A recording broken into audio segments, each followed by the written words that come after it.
Bridging the gap for internet connectivity was among the major resolutions taken during the closing of the three-day Mobile World Congress that was taking place here in Kigali. The head of Sub-Saharan Africa, GSMA, Angela Wamola, demonstrated other various resolutions in an exclusive interview with our colleague Adam Squizera. But looking also in terms of the achievements in the last 10 years, we see that in terms of broadband, that's 3G, 4G growth, mobile internet connectivity of our population has increased in Sub-Saharan Africa to 25% of our population. That's 290 million people, of which only 17% are using smartphones to connect to the internet through the mobile phone, and another 5% use smart feature phones. So the substantial opportunity, I would say, and the challenge at the same time is for us to sort of close the gap of those who are already receiving a 3G or 4G signal in their home yards, in their backyards, but have never used mobile internet.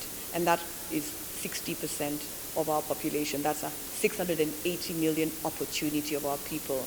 We know the challenges that exist, but I think we can say that we've done well over the last 10 years. And when you look at the impact of Africa in terms of how financial inclusion has been driven, we can now celebrate, 10 years down the line of the 2063 agenda, that 70% of the global mobile money transaction values are from Africa, an equivalent of $836 billion. When you look at it in terms of Africa's trade with the rest of the world last year, that's also 70% of the entire volumes of trade, which was about $1.1 trillion. So we can clap for ourselves and say we have done well, but when you look ahead in the future of Africa, there's still a lot more to do. Wow, there have been some challenges that were demonstrated by various key speakers during this Congress, which are lack of infrastructures in various African countries and high cost of devices. Then, my question is, what are the solutions should we expect to address these issues after this Congress?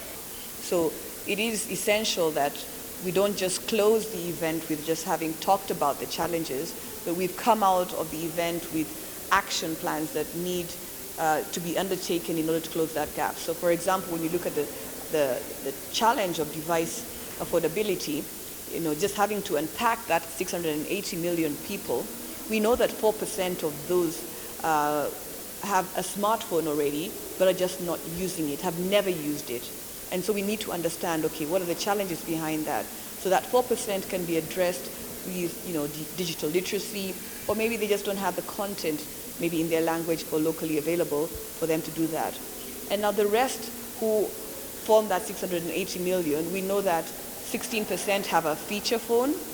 That's an opportunity for us to try and find out what is the challenge around their ability to get the device. Is it the cost and therefore the affordability? So, partnerships, we say, like here in Kigali, the Bank of Kigali, BB Box, Capital, and others, to unlock how we can do device financing of them so that we can make it easier for them to acquire the device.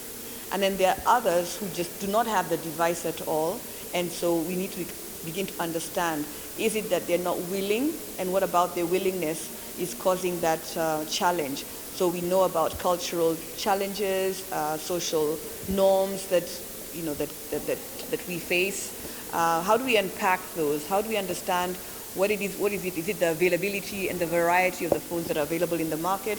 And Africa is a very youthful continent. So how do we make sure that the devices that are available appeal to the population? And these are the conversations we're taking back home for us to go and look at with all the stakeholders in the ecosystem to try and solve those problems.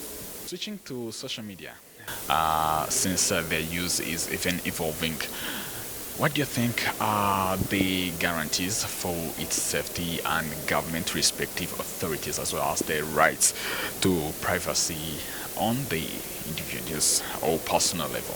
I think as a continent, we are grateful for the opportunity that social media platforms have availed for us in terms of content to drive demand for the uptake of mobile internet. And with that, obviously, has emerged different challenges, which you've mentioned in terms of either cybersecurity threats, data protection and security, misinformation, all that stuff that comes with it. And I think the opportunity for us as a continent is that this year is when the Malabo Convention has come into effect, with the 15th country, becoming a signatory to that,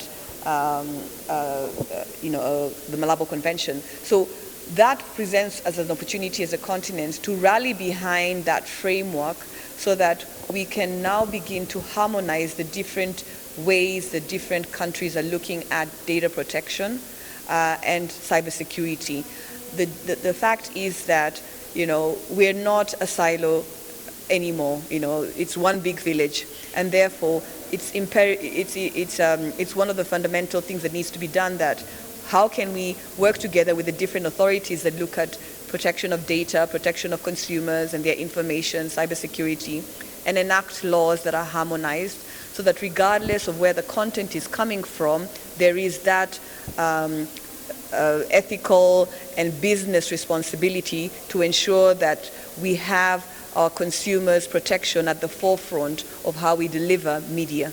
And it has to be for the benefit of societies and businesses to thrive, because when there is a lot of misinformation or insecurities that arise from how we use data, then you find that we as consumers begin to retract from using these platforms, and that in itself therefore causes us not to be part of the entire digital economy by leveraging these platforms. Then, what are the specific initiatives that the GSMA is undertaking to support the Sub-Saharan Africa in its growth and development of the mobile industry? So, being based in Sub-Saharan Africa in Nairobi, we work with all our stakeholders across the continent: government, regulators, our members, the mobile network operators, and it's all about creating meaningful connectivity, so to speak, because technology in itself is just an enabler for services to be built on top of the access. So once access is prevalent, how do we begin to stimulate the entire ecosystem to develop solutions, whether it's in agriculture, manufacturing, fintech, health? How do we build that understanding on what can be used, and those platforms, whether they're in the cloud or whether they're local? These are the discussions that we need to ensure that are available, because at the end of the day, it's about delivering the cost of those services in a very affordable, efficient and secure way that's convenient to our population. I mean, you can imagine the challenge we have in Africa in just accessing health, but telemedicine exists. So how can we leverage technology to make sure that people don't have to go distances to just get diagnosed with a problem, whereas perhaps it could be done maybe via the internet or leveraging technology, and therefore save that money for now the treatment and maybe referrals of that. So I think there's an opportunity for us to make sure that as a GSMA, all our insights, our capability of convening is leveraged for the purpose of digital transformation across the continent.